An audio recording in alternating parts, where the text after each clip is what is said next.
Hi, we're back. I'm Wright, and now we have Ocean Quigley, somebody who I've worked with for many, many years on many projects, as the creative director on the new SimCity. So welcome, Ocean. Thank you, Will. I have to say I've had more fun playing this SimCity than I've had playing SimCity in over a decade. Excellent. That's true. There was a point at which I had played SimCity so much that I was so sick, and you know this, of the whole thing that I just didn't want to touch it for like 10 years. But now, having played the new version, I really have had a surprising amount of fun. Excellent. So I want to thank you for that. Thank you. Yeah, we tried to take the thing that was magic about the original SimCities and contain it, and then bring it forward into something new. So hopefully you felt it. Yeah, I mean, there was a sense of familiarity, with kind of what was going on in building a city and people moving in and all that stuff. But yet the presentation of it, as I immersed myself down at the street level, could hear the people, watch them moving around, I really got the sense of what it would be like to live in the neighborhoods. While at the same time, I could pull out and get this amazing kind of visual, intuitive sense of the complex system that was underneath the hood. Cool. But I thought the balance between the two was very well struck. The way I've been thinking about it is the previous SimCities being sort of isometric maps were kind of abstracted representations of places. Mm-hmm. And with the new SimCity, I wanted to make it so that you could experience it as a place. So it was no longer a map, it became a territory. It became something that you could go into and see what it would be like to be actually in that place. Yeah, and I felt like that was one of the first things that really grabbed me. I mean, I could kind of zoom back and see the schematic map, Right. but when I came down to the neighborhood level, I felt this kind of visceral, emotional connection. What would it feel like to be in that neighborhood? Cool. How would it feel like to be on that street? And that was something that I don't think I ever had with any previous version of SimCity at all. Yeah.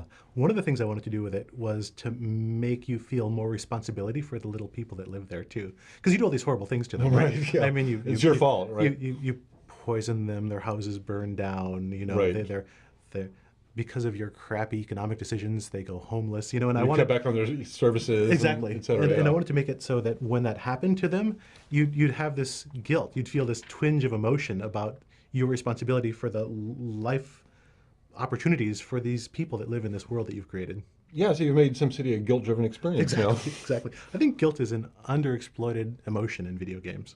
So Yeah, in fact, I think that's actually one of the interesting emotions that you cannot get from something like a book or a film. yeah, no question. I've never felt guilty watching a movie or reading a book, but I have felt guilty playing games based upon my decisions. Yeah. And I found that when I was playing, actually, I was kind of immersing myself not just in kind of the areas in the neighborhoods, but I was imagining myself living the lives of these people. Right. What would it be like to live in that trailer park and work in that grocery store? I went to the U.S. Census data and got all the 1,000 most common last names and the most common first names and made a system that Mad Libs them all together.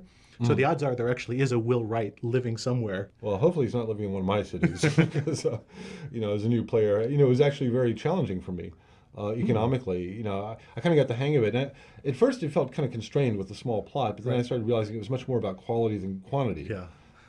Which to me actually felt like a really good design decision because then it focuses you on the depth of the simulation. Exactly. And I can't just kind of like trash an area and then go do something else over here.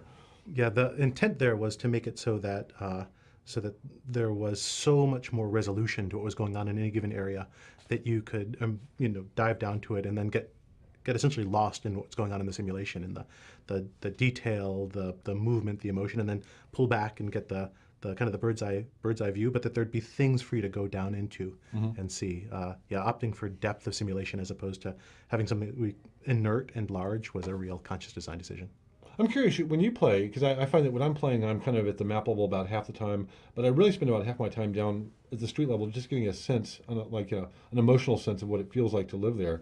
Do you still find yourself, having done all these kind of elaborate graphics and spent so much time, achieving that immersive experience, do you still find yourself kind of going down to that level and no just kind of question. living in the city? I probably spend the bulk of my time down at that pretty close to ground level, just seeing what it's like in a given spot. I think there's really two different large categories of people who play the game. I think there's people who are playing it to understand and beat the simulation in one way or another. And I'd say that the majority of the developers on the team are that kind of player. Right. And then there's people who are playing it because they want to build some environment and sort of feel what it's like to be in there and express some vision or fantasy about what the sort of world they'd like to build is. And I am very much in that camp. So Right. I build stuff for 20 minutes and then I spend 45 minutes just kind of like wandering around at street level, looking at things and kind of tracking people and seeing what they're doing, and then taking screen captures of things, and then I'll zoom back out and I'll do another 20 minutes worth of work, and then I'll spend another 45 minutes zoomed Yeah. in playing around with things. So it's kind of strategic up here and then experiential down there. I think so. Yeah, yeah. When you zoom down, that's when you start experiencing the people as people, and the activity of the city as something that's affecting them, as something that's... Yeah, I found I spend a lot of time following like a police car and just kind of imagining what their daily beat is like, Yeah. And as they drive through different neighborhoods, I'm going to get a sense of, oh, that's a kind of a scary neighborhood. That's a nice neighborhood, Yeah. And I really like that it's almost a narrative that you're building, through 1,000 different eyes Yes. of what your city feels like to live in. But yeah, and each one of the little Sims, they're trying to live their lives. You see a little Sim walking down the street, it's trying to go shopping, it's trying to get to the hospital, it's looking for work. And the city emerges out of the sort of the tapestry of all those threads of Sims walking around and trying to do things. Right. It's not kind of an abstracted top-down thing. It's very much a bottom-up thing that's built out of all those stories. And I think it's part of where the guilt comes from is that I kind of feel that they're very earnest and they're really trying their best to get a job Right. and to do this and to do well, but they get thwarted by decisions you've made up here at the strategic level. Absolutely. You didn't build a good street, or there's no school for them to get an education, and that's when you start feeling like you're the one holding back their lives. And I think that fundamental decision to redo the simulation as a bunch of agents and objects enables sort of that close reading of the simulation and the larger emergence of the whole sort of state of the city out of those thousands or millions of individual stories. Yeah, Stone and I discussed that a bit. I mean, it does feel like a very fundamental shift away from kind of a spreadsheet experience Yeah. to now kind of a terrarium with thousands of little creatures living their lives absolutely. inside of this box. And it did feel like that in playing the game. I did feel like there were thousands of little agents living their lives, driving cars, waiting at bus stops, going to school, all those things. And that authenticity, I think, gave me a totally different emotional connection to the experience, that I was having as a Right. mayor.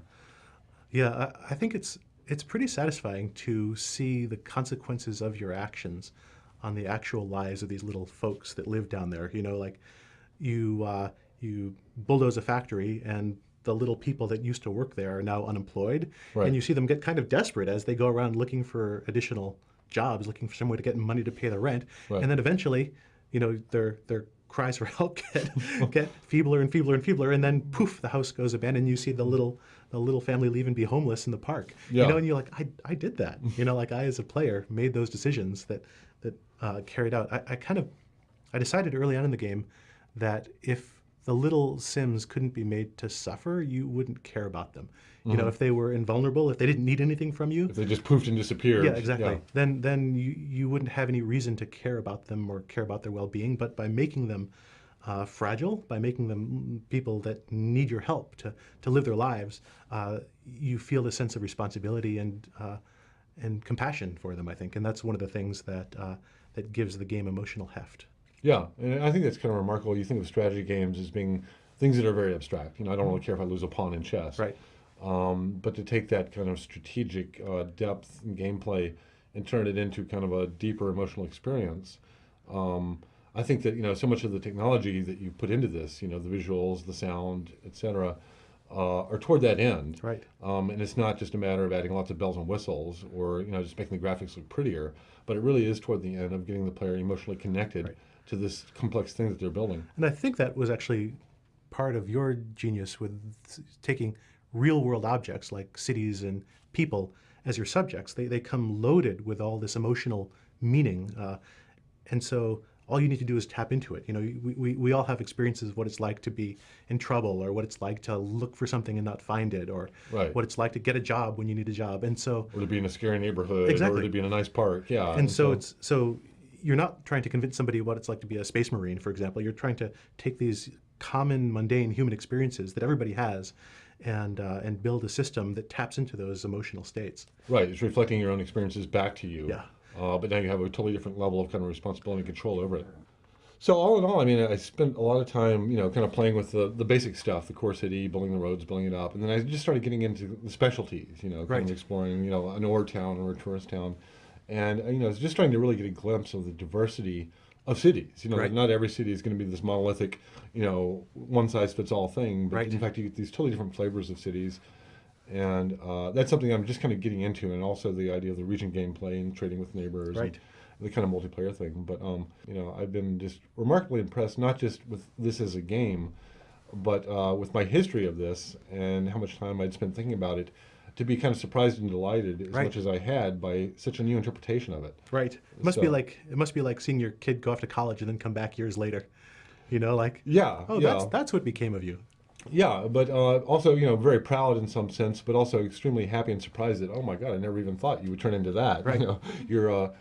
Your success exceeds my expectations. Cool. Yeah, I mean, I can't thank you enough for doing such a great job with this. I'm really looking forward to your next project. So, when are we going to hear more about that? I think for now, SimCity for a little while still. Okay. Yeah.